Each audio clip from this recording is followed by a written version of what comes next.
There's also a misconception, I believe, of success. What is success in God's eyes versus what is success in our current culture? That is vastly different. Do you think?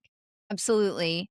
I first started to unpack that reading a Bible study that Dr. Charles Stanley had done. And he talked about that the Lord created us. When the Lord thinks of success, it's about our relationship with Him and aligning our lives and our work and our goals and what Dr. Charles Stanley calls sort of whole person success, right? But in the world, success is measured by how high you go and what is your revenue and how many followers, right? And I want to be clear that many of those measurements are mathematical and the math is real. Okay. But what happens is, just like we take hustle out of context, we take success and then we allow it to define us. So then what happens when the job goes away? What happens when the sales goal is now bumped up for the new year?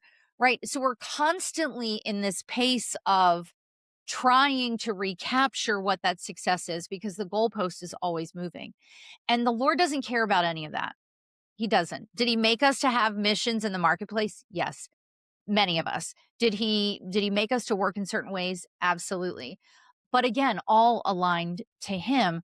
But we're so busy chasing what the world says success looks like that we're missing that the true success is in our surrender, in our obedience, and quite honestly, in our abiding. And that the feeling of that abiding is, I believe, truly like nothing else we could ever get from reaching the pinnacles of success. Right. As we speak. Yeah. And there is this, I'm kind of an overachiever. And it's like, okay, is this open door because God's opening the door?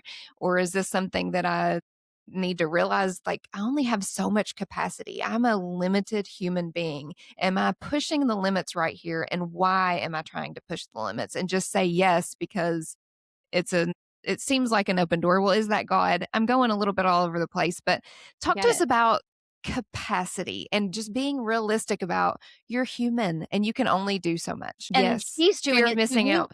Fear of Yes. missing out. And Jesus, in my first book, gave me a very different definition of FOMO. Instead of fear of missing out, it was him saying, focus on me only.